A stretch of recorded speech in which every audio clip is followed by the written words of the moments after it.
Bem-vindos ao IBFcast, o podcast do Instituto Brasileiro dos Executivos de Finanças do Espírito Santo. Meu nome é André Paris, estou aqui com a Rafaela Secato, com o Matheus Almeida. Hoje nós vamos falar um pouquinho sobre compliance e sua interface com práticas éticas no futebol. Então, para começar, queria saber um pouquinho da Rafaela, o que é primeiro para o nosso público compliance? Conseguiria definir para a gente com poucas palavras? Certo. Bom, o tema compliance, ele é amplo, mas a gente pode conceituar como políticas e procedimentos adotados pelas organizações, também como no mundo do esporte, para que a empresa tenha condutas transparentes, éticas e responsáveis com as partes interessadas, sejam os colaboradores, no caso os jogadores, os torcedores, os patrocinadores e todo esse ecossistema envolvido, né? Isso pode ter várias ações, por exemplo, patrocínio das lideranças, né, em prol da transparência, da ética, um canal de denúncias, políticas, regulamentos, uma série de mecanismos que podem ser aplicados em favor do compliance aos negócios. Perfeito. Bom, sobre o que a Rafaela apontou, eu queria comentar especialmente sobre o canal de denúncias, né, extremamente importante, o método mais eficaz para se identificar condutas indevidas dentro de uma organização, trazendo aí para o mundo dos esportes, no futebol, esse método poderia ser inclusive utilizado para a identificação de torcedores que praticaram alguma conduta indevida nos estádios, né? Ou seja, aqueles próprios membros da torcida, né, poderiam identificar ali quem está, por exemplo, entoando, né, cantos homofóbicos, né, ofensas raciais e identificar quem são esses, né, tirar uma foto, gravar, enviar para o canal de denúncia do clube, né, aqueles que tiverem, infelizmente, sabe que nem todos os clubes brasileiros hoje eles possuem um programa de compliance, né, a gente tem algumas referências aí, como alguns que a gente vai falar ao longo desse podcast, né, o Atlético Mineiro lá, que tem a área de compliance encampada por um capixaba, que está fazendo um belo trabalho por lá, o Vasco está também com um projeto relacionado ao compliance, né, o próprio Botafogo está ali engatinhando, mas infelizmente, né, de uma forma geral, os clubes brasileiros não possuem uma preocupação como deveriam ter, né, como qualquer empresa que eles são. Isso tem cada vez se tornando mais claro com as SAFs, né, crescendo aí. Verdade. Mais uma vez o Botafogo, tem o Vasco, outros clubes aí se encaminhando, Bahia, até que no próprio estado a gente tem um exemplo que vai ser comentado aqui hoje também.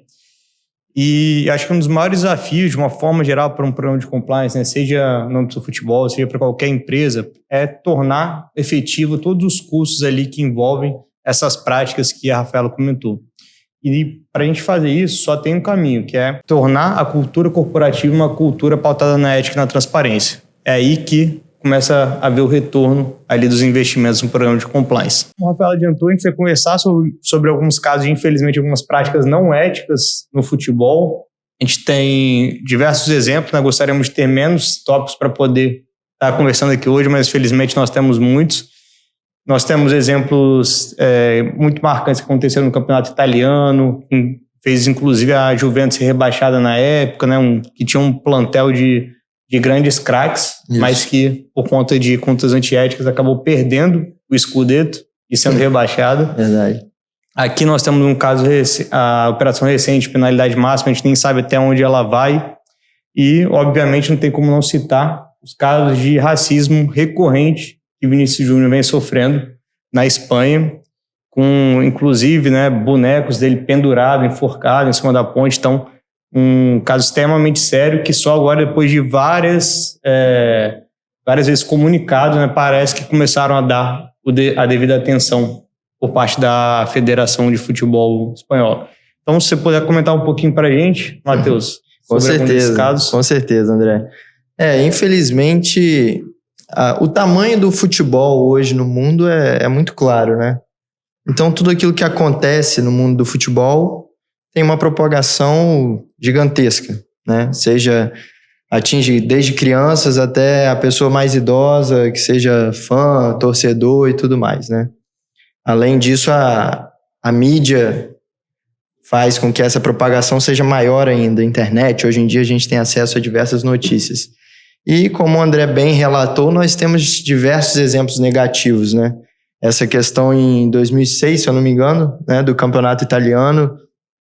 E tem muita gente que pode achar, poxa, mas aí tem sempre aquela frase, né? Mas no futebol é assim, sempre vai ter o cara que tenta passar a perna, o time que não é honesto, que não é transparente, né? E aí eu acho que entra naquilo que o André falou de ser uma grande barreira, né? Justamente você criar isso como um costume, né? Não é porque é um esporte, não é porque é uma instituição que está ali disputando, que tem os seus adversários, né? O torcedor que sempre tem aquela relação do rival, né? Nós temos um bom exemplo aqui, o André torce para o Botafogo, eu torço para o Vasco, mas infelizmente nós temos casos negativos. Esse do campeonato italiano, por exemplo, envolvem coisas além daquilo que o mundo do futebol deveria envolver, né? Como fraudes, lavagem de dinheiro. E aí entra, né, que hoje o compliance dispõe, né, de uma política anti-lavagem de dinheiro, anti-fraude, né, boas práticas para que isso seja evitado, né? Então, nós temos até exemplos da própria FIFA, né? Nós vimos aí 2015, 2018. É impressionante como a FIFA tem sempre um escândalo perto das Copas do Mundo, aparentemente, né? E, poxa, isso é super negativo, né? É algo que traz um olhar pejorativo para o esporte. Eu acho que, diante desses exemplos, o futebol perdeu até um pouco o posto dele de ser aquele esporte mais amado, mais adorado, né? E deu lugar, talvez um ponto até positivo, né? Mas deu lugar a outros esportes, como basquete, futebol americano, golfe, tênis, né? Que hoje a gente vê numa propagação maior. Mas eu acho que o compliance está como um embrião ainda, né? E eu acho que vai depender muito das pessoas que estão à frente, né, das instituições, dos clubes, a se dispor e entender o quanto o compliance é importante para evitar casos como esse, o do racismo, por exemplo, que está sendo contra o Vinícius Júnior, que poxa, uma coisa em pleno 2023, quantas vezes a gente vai ter que usar essa expressão, né? Poxa, em pleno 2021, em pleno 2022, em pleno 2023, e o racismo continua se estendendo, né? E aí entra aquilo que o André falou, né? Também do canal de denúncias, né? Hoje são torcedores, a torcida gritando, inflamando esse ódio contra o Vinícius Júnior, né? E a gente vê que existem ferramentas para combater isso, né? E, sem dúvida, o compliance é uma delas, né? Perfeito. Bom, além da FIFA, a gente tem exemplos aqui de casos também na CBF, diversos dirigentes aí já envolvidos em escândalos, ex-presidente que não pode pisar em outros países, não vai preso. Então, a gente tem exemplos aqui na casa também. Recentemente, né, outro exemplo da FIFA, as suspeitas, né, de venda de votos para a candidatura da Copa, candidatura super polêmica no Catar, né, um país que é extremamente intolerante com homossexuais, fora intolerante com outras práticas também, né, trouxe diversas limitações que com certeza tornaram a festa que é a Copa do Mundo, né, um pouquinho menos alegre do que ela deveria ser. Além desses exemplos que a gente tem, né, de torcida praticando, dos dirigentes, né, uns próprios jogadores, a gente tem tido algumas condutas que são completamente, né, inaceitáveis. Verdade. E a gente tem mesmo antes do fim, né, do julgamento do ex-jogador de futebol Robinho, ele chegou a ser cogitado para voltar ao Santos, clube que ele já defendeu, né, que inicialmente até o revelou, e por uma preocupação crescente, né, acho que esse pelo menos se a gente conseguir identificar alguns dos pontos positivos, dessa preocupação que os clubes estão tendo, que eles não tinham anteriormente, com a imagem, né, com o que o torcedor vai pensar dessa contratação. E os próprios torcedores têm feito também manifestação contrária, coisas que a gente não via antes, né, quando eram vinculadas essas contratações. O torcedor meio na ideia de vencer a qualquer custo, né, vencer o rival a qualquer custo, às vezes virava o olho quando deveria, né, tá evidenciando ali uma conduta indevida. A gente tem visto essa mudança, né, e acabou que o Robinho não foi contratado. E é outro caso envolvendo no mínimo suspeita de conduta indevida, né, ainda que não tenha sido 100% comprovado, né, que os envolvidos neguem, né, de um ex-técnico também, né, que ele tinha acabado de ser contratado, e aí tiveram várias manifestações da torcida. Então é um caso que, mesmo não estando ali, né, com ele veementemente negando e não tendo uma... Enfim, teve uma decisão, mas foi a revelia e tem diversos aspectos jurídicos envolvidos. Mesmo assim, né, a preocupação do clube, olha, o meu torcedor, né, que é quem paga o ingresso no fim das contas, que é quem compra as minhas camisas, né, ele está falando mais alto. Então, pelo menos esse ponto positivo, a gente tem visto essa preocupação que os clubes estão tendo e que os próprios torcedores estão demonstrando ao fazer esse tipo de manifestação. Outro exemplo que eu me recordei agora, que eu vi esses dias, foi na Liga Holandesa. Agora eu não sei se era a primeira divisão, se era a segunda, qual que era, mas tinham uns torcedores, né, praticando ofensa racista contra um jogador do próprio clube. E aí um outro jogador que estava entrando no ônibus ali na hora, foi lá defender ele, né, acabou inclusive agredindo o torcedor. Verdade. Pode não ter tomado a melhor decisão, mas enfim, mais um exemplo aí lamentável, né, e a consequência, né, desse tipo de atitude. E aí a gente falou muito aqui sobre os casos, né? Isso. Os casos de exemplos de condutas indevidas. Agora, o que isso pode trazer para os clubes? Quais são as consequências?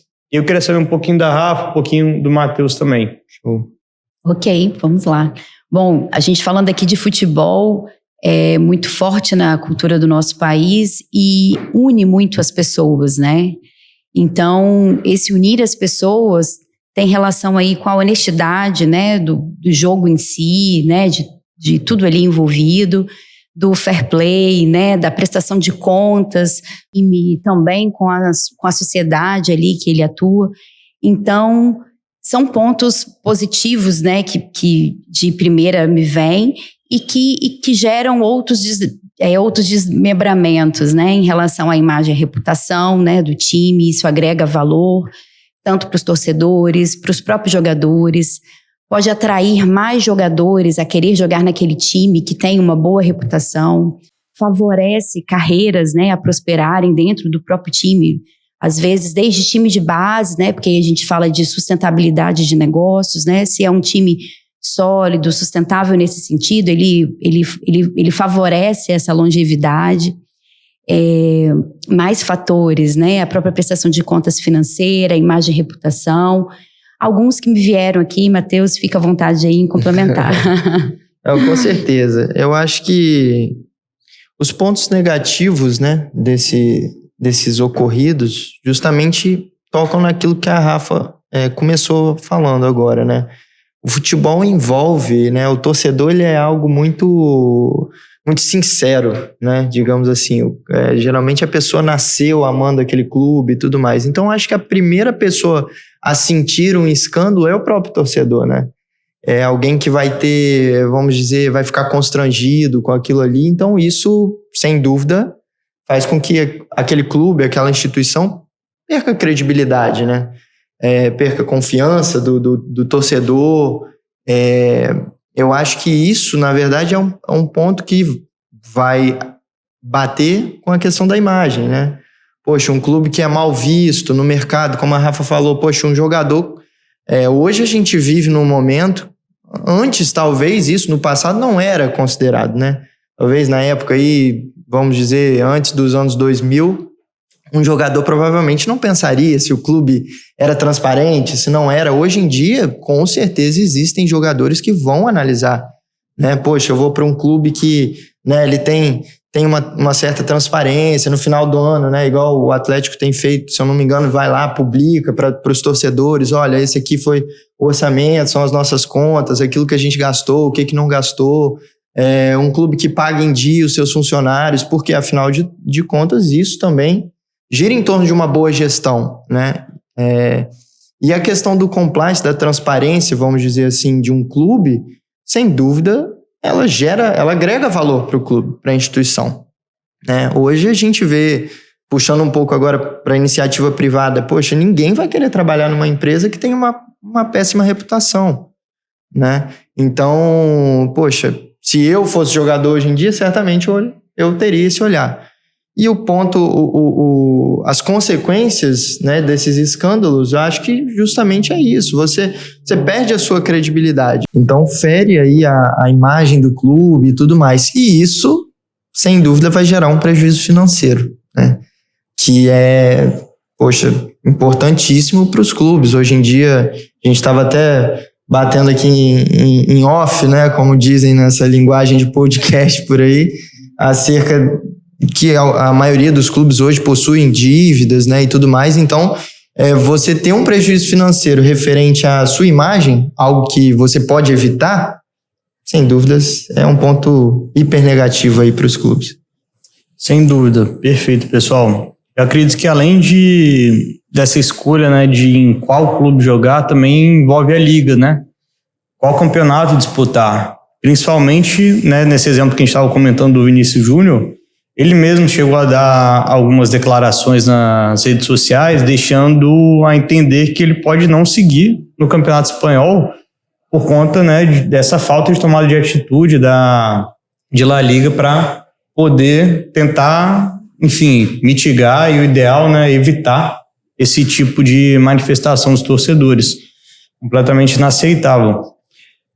Então, se você pensa hoje, uma das principais estrelas em ascensão, né? Então não é só o Real Madrid que perderia, é a própria La Liga como um todo, né? Tem gente que vai no estádio, né, de alguns clubes menores para ver grandes jogadores jogarem contra o seu clube, né? Pode ser a oportunidade que eles vão ter.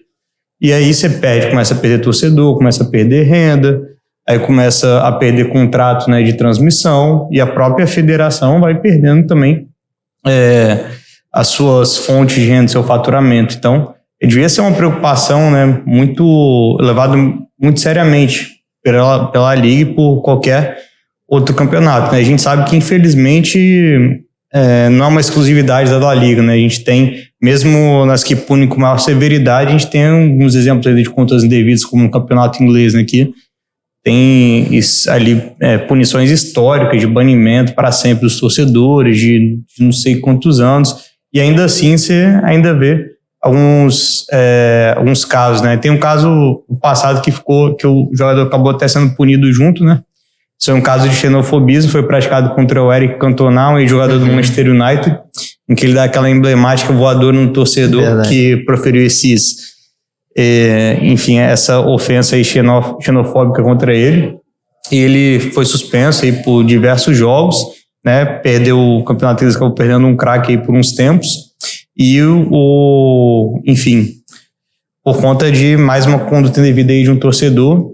E eu acho que até para os torcedores também, né, isso acaba afetando, porque quando você começa a ter uma torcida que está sendo veiculada a práticas tão deletérias como relacionadas ao racismo, você não quer mais ser vinculado a essa torcida, você não quer ser mais isso como torcedor do clube X que tem uma torcida racista. Então você acaba não indo, famílias acabam deixando, e aí acaba a torcida fica mais próxima de marginais, né, do que de torcedor em si. A gente tem um problema sério aqui no Brasil relacionado à briga das torcidas, né? Verdade. Então, isso afasta muitas famílias lá. Você não pode, você vai ver um jogo, esses dias fui ver um jogo no Rio, cheguei lá no fim de semana, eu não sabia, e era na casa do meu clube de coração ainda, eu tinha que ver qual lado que eu ia entrar, porque até onde eu tinha que ir com o carro, enfim, o transporte que eu tinha alugado, para evitar o risco de poder ter algum conflito ali entre torcidas que eu não sabia. Então, é uma situação que gera preocupação para os torcedores, né, de forma geral, especialmente para famílias irem, né, e levar crianças. Então é sempre uma coisa que afasta, tira a renda do clube, né, não é bom para ninguém, não é bom para o clube, não é bom para a torcida, não é bom para os jogadores, só nem bom para quem está praticando esse tipo de conduta, né, mas enfim, eles acabam praticando essas condutas em si. A gente estava falando sobre alguns exemplos no Brasil, de clubes que estão tendo práticas de compliance, buscando práticas cada vez mais éticas. E a gente falou do exemplo do Atlético Mineiro, que é essa área capitaneada lá pelo Fernando Monfardini, né, capixaba. Nós conhecemos ele. E eles estão indo além, né? Eles não estão só no programa de compliance em si, de adequação às normas, regulamentações aplicáveis, sempre atento também, né, às expectativas éticas dos seus stakeholders, as partes interessadas, né, principalmente ali o torcedor, mas também tem iniciativas relacionadas à privacidade de dados, relacionadas a práticas de ESG também, que é outro comitê de conteúdo aqui, né? A gente tem uma sinergia muito grande, junto com o nosso de governança, riscos e compliance. Matheus, se você quiser falar um pouquinho mais sobre essas práticas do Atlético também. Claro. Assim, eu acho que, como eu havia mencionado, né, tá tudo muito no início ainda no Brasil, né? Mas é super interessante a gente ver um clube ou uma instituição, né, tomando essa iniciativa, porque alguém tem que começar, né, André e Rafa? Alguém tem que tomar essa iniciativa, né? Porque eu acho que o compliance, hoje a gente vê muito isso, ele é um exemplo, né? Ele é sempre visto como um exemplo, né? Então, por exemplo, uma empresa olha para outra, mesmo que elas sejam concorrentes, essa empresa ela vai olhar e vai falar, poxa, eles têm um sistema de compliance legal, olha, eles implantaram essas e essas condutas, eles têm um código de conduta, né? Então, assim, alguém tem que começar para servir de exemplo, né? Até porque, aparentemente, eu acredito que no mundo do futebol, se um clube começa e os outros vão atrás, isso vai gerar valor para a liga, como o André estava falando, vai trazer mais uma visão melhor para a liga, para o campeonato e tudo mais. E, cara, eu acho muito interessante o Atlético tomar essa iniciativa, parabenizar, poxa, de várias formas aqui o Fernando, né? A gente acompanha ele às vezes pelo LinkedIn, né, e Instagram, e ele sempre está lá postando, né? Essa questão da transparência eu acho super importante, né? Porque, poxa, você pensa, um clube de futebol, né? Vou bater nessa tecla de novo da questão do torcedor. Poxa, você como torcedor, você como amante daquilo ali, é super legal você ver uma certa transparência nas práticas do seu clube, da instituição que você ama, que você aprendeu a torcer, que você compra a camisa, que você vai no estádio, que você ensina pro seu filho, pro neto, pra irmã, pro irmão, olha, não, torce pro meu time, porque... Então, é muito importante ter um início, né? Ter um início. Acho que, antes de qualquer coisa, o Atlético hoje está à frente, né? Eu acho que isso é muito claro. Os outros clubes ainda estão correndo atrás disso, aqueles que estão dispostos, né? Como São Paulo também, né? O São Paulo, exatamente. Eu vejo, até queria tocar um pouquinho nesse assunto, da questão da SAF, né? Uhum. Porque agora esses clubes com a SAF, eles vão virar ali empresas, vamos dizer assim, né? E eu acho que isso talvez tenha um incentivo até a mais, né? Para que seja feita uma gestão em cima dessa política de GRC, vamos dizer assim, né? Gestão dos riscos, do negócio, porque... Com certeza, talvez a Rafa possa até falar isso melhor do que eu. Quando você vai comprar um clube, digamos assim, poxa, tenho certeza que alguém vai gerir os riscos daquele negócio ali. Poxa, esse clube, como é que é a torcida? É uma torcida que tem práticas homofóbicas, gritos raciais. O impacto, né, isso pode ter na reputação, né? Exatamente. Interferir no faturamento. Exatamente. Eu acredito que você tem toda a razão, Matheus, porque... independentemente de ser SAF ou não, né, mas qualquer aquisição ou fusão, né, entre organizações, aquela que está pretendendo adquirir a outra, ela vai conhecer, vai querer conhecer, o famoso due diligence, né? Vai realizar esse due diligence, vai ver quais são as práticas de compliance que ela tem, né? Como é que estão as contas dessa organização agora, cada vez mais em voga, né? Como é que está o programa de privacidade dessa organização? Ela já está adequada às obrigações de privacidade que são pertinentes ao negócio, então, porque tudo isso vai implicar em custo. Verdade. Pode ter um rombo financeiro se as contas estiverem adequadas, se não tiver um programa de compliance, a empresa que está adquirindo vai ter que implementar, se não tiver um programa de privacidade, ela vai ter que gastar para implementar a gente sabe que não são coisas baratas, então tudo isso vai impactar ali no valuation dessa organização, o valor dela vai diminuir. Então, qualquer clube que pretenda receber um investimento, que pretenda se tornar uma SAF, né, ser posteriormente, ao menos em parte vendido ali para um grande investidor, tem que se preocupar com isso, porque senão não vai para frente, né? A gente viu que o do Botafogo foi até um pouquinho mais suave essa transição, mas, salvo engano, do Vasco e do Cruzeiro teve algumas intercorrências ali que tiveram que fazer uns ajustes ali que talvez impactaram, inclusive, no valor da venda, né, também. Obviamente a dívida também impacta, né, nesse valor da venda, não tem jeito.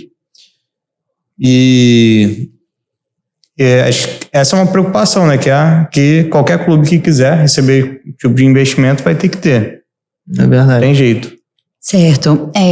Escutando vocês, né, e a gente falando aí, lá no início você trouxe sobre a questão de treinamento, cultura e comunicação, né?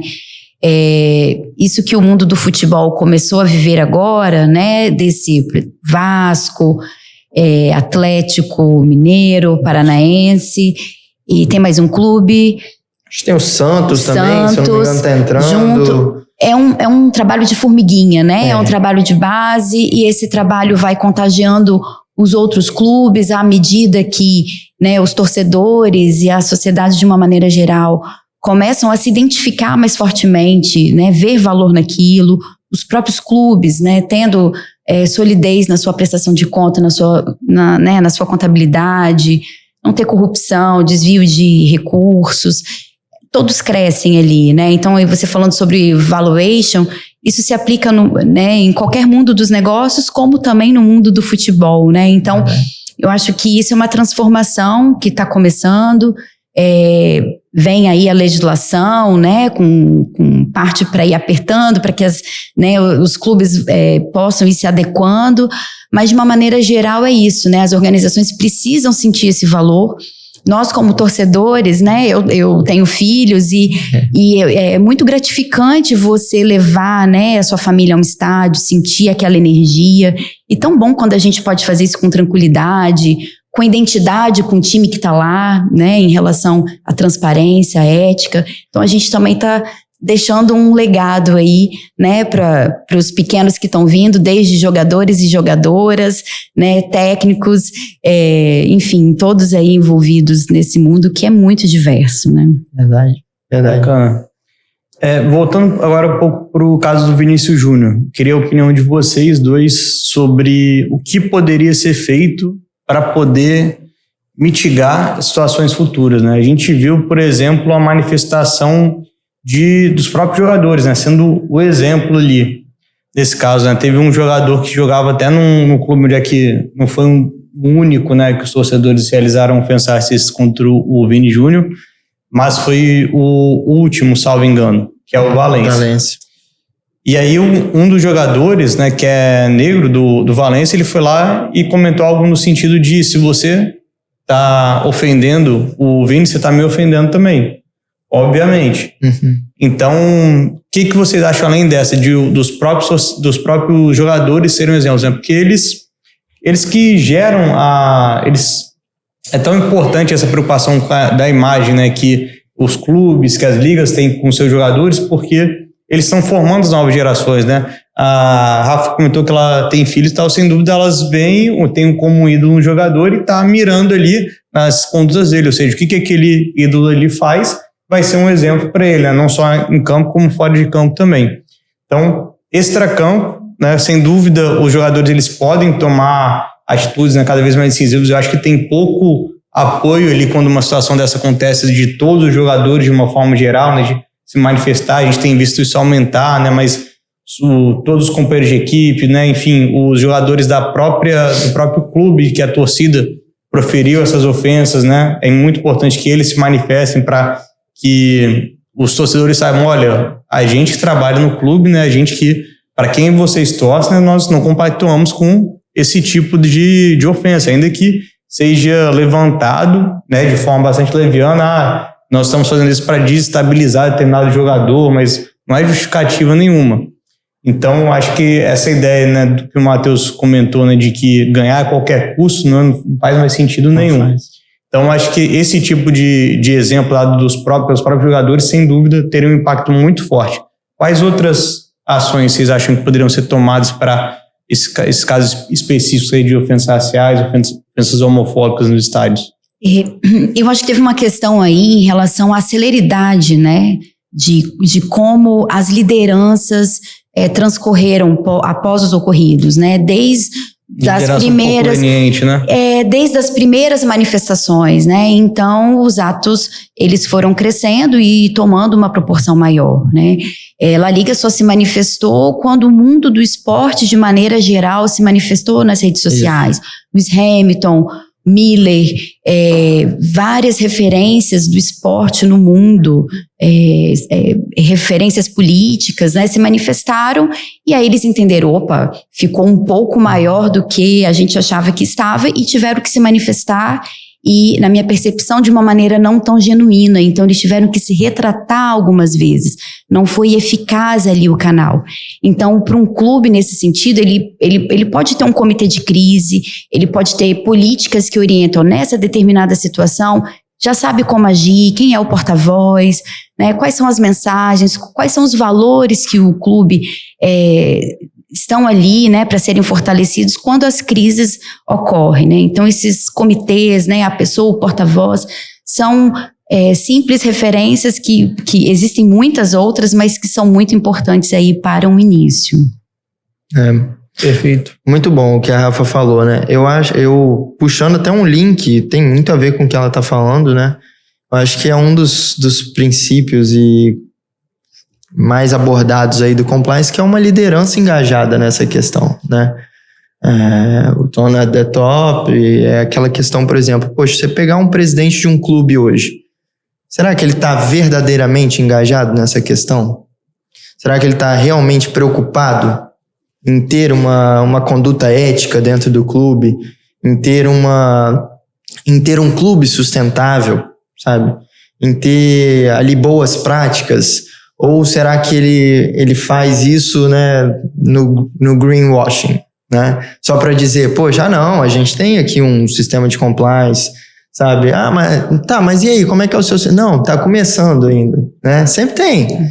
Então, assim, eu acho que primeiro passo é ter lideranças que estejam comprometidas com a causa. Porque, sabe, senão é muito difícil dar certo. Porque a liderança é aquela que toma a decisão, onde coloca o investimento, quem vai contratar, quando vai fazer, por onde vai começar, se vai dar um treinamento, se não vai, se isso é relevante, se não é, né? Então, assim, se você tiver ali um presidente, um diretor de futebol, ou uma pessoa que seja responsável, né? Um compliance officer, né? Responsável por aquilo ali.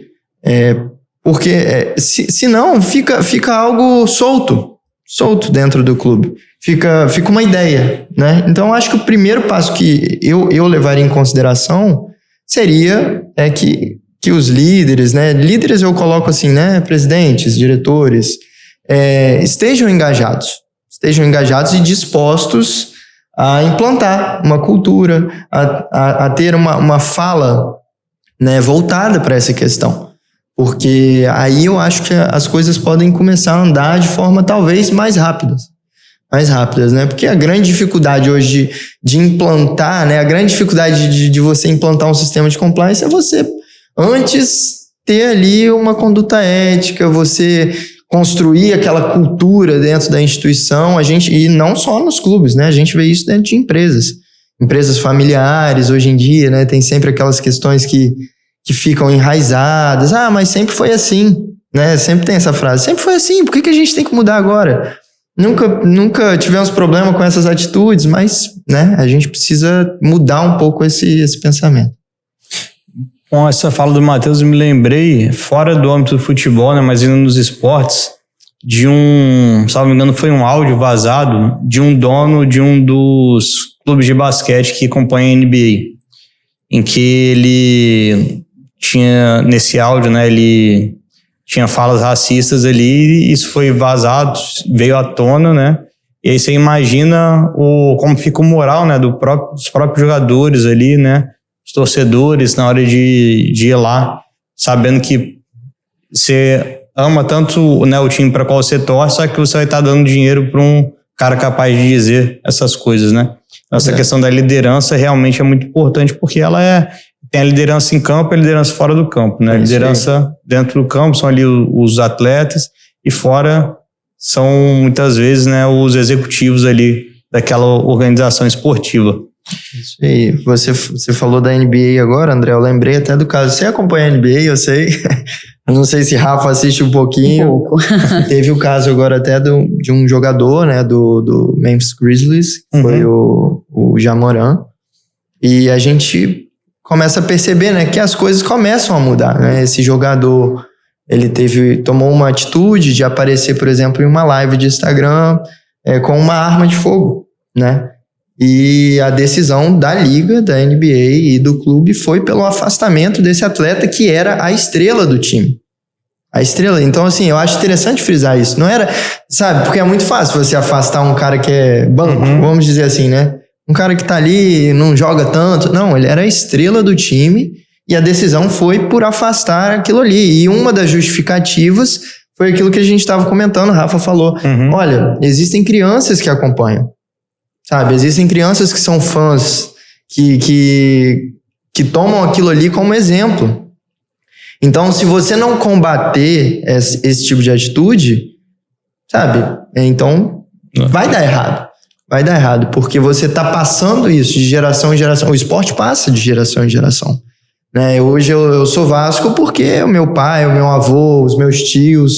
Né? Então, quando você toma esse tipo de atitude de combater, de não ser conivente, né, você está criando ali uma barreira justamente para os pontos negativos. Eu acho que essa questão é muito importante de, independentemente do nível hierárquico, né, no âmbito dos esportes, independentemente da estrela que o cara tenha, né, que você aplique a punição que seja cabível ali para o caso. Porque se você começa a ter 2 pesos, 2 medidas, você pode ter certeza que acabou qualquer credibilidade que o seu programa de compliance pretendia ter perante os demais. Vão falar, isso aí tá, dependendo de para quem não vai se aplicar. Então, realmente, ou tá ali só para inglês ver, a empresa só tá querendo fazer isso pro forma, né? Só para, enfim, atrair investimento para quem não tiver, né, muito engajado ali numa due diligence para ver se o programa não é efetivo mesmo, né? Enfim, não pode ficar só no papel, né? Tem que trazer efetividade. Já encaminhando então pro fim do nossa edição de hoje, queria mais uma opinião de vocês sobre um caso relacionado a essa última operação, né, penalidade máxima. O que vocês acham que podem ser tomadas pelos clubes ou pelas autoridades relacionadas a essa questão de apostas? Vocês acham que a regulação vai resolver, né? De um lado, a gente tem o Brasil sem muita regulação quanto a isso, mas de outro lado, a gente tem os Estados Unidos extremamente regulado e com casos recorrentes de escândalo envolvendo apostas, né? Até no basquete universitário. Sim. Então, por lá, parece que a regulação, né, não teve tanto efeito assim. Queria saber de vocês e aproveitando e dando um complemento na questão anterior também, né? Acho que outro ponto muito relevante é a questão de educação e conscientização. Então, a gente está falando aqui das crianças que torcem, elas vão ser a próxima geração de torcedores. Talvez esses a gente consiga salvar 100%. A gente pode punir, pode banir, pode suspender não sei quantos jogos. Agora, os clubes engajados, né? Os jogadores que são esses ídolos dando exemplo. E acho que o clube trabalhar, né, com essa comunicação muito forte, que olha, a gente é contra isso, que não é só pro forma, né, a gente quer realmente que isso seja uma prática nossa, que isso faça parte da nossa cultura, né, a gente não vai aceitar, isso é intolerável, qualquer torcedor que faça isso, e fazendo ações de conscientização, né, os jogadores dando exemplo, acho que desde o início ali, das categorias de base também, né, fazendo esse trabalho ali nas categorias de base, fazendo esse trabalho com os torcedores, os jovens torcedores. Eu acho que os clubes só vão ter a ganhar, né? O esporte em todo só vai ter a ganhar. Voltando então, só para a gente finalizar para a parte da operação de penalidade máxima, o que vocês acham que poderia ser feito pelos clubes? Você acha que tem alguma forma de mitigar isso, prevenir ou só atuar mesmo depois que um fato realmente foi realizado, né? Essa participação ali, esse envolvimento nas apostas? Certo. Bom, vou começar então. Quando você diz, né, interessante isso, né? Poxa, o mercado do esporte americano é altamente regulado e mesmo assim tem, né, escândalos. Faz lembrar, muitos anos atrás, eu criança viajando no banco de trás do carro, né? no colchonete, sem cinto de segurança. E aí veio a legislação. Esse é o exemplo mais clássico, trazendo assim, de uma maneira geral. A legislação ela é importante no sentido de dar o norte, de dizer aos clubes qual é o caminho correto. E aí, por outro lado, vem o trabalho de formiguinha, de conscientização, de enxergar valor naquilo e, de fato, aplicar de uma maneira genuína, E sai na frente quem, de fato, aplicar, Aqui no Brasil, essa operação vai ter muitos desdobramentos. Imagina o impacto, Muitos clubes são clubes de cidades pequenas, Então, imagina, esses jogadores são conhecidos na cidade. Como que estão as suas famílias? Como que está a relação entre os jogadores? Como está a relação entre os patrocinadores? Toda uma movimentação em torno de uma economia gerada pelo mundo ali do futebol, o mundo dos negócios, A gente está falando de business. Então, é um começo, A gente colocou aqui, é um começo.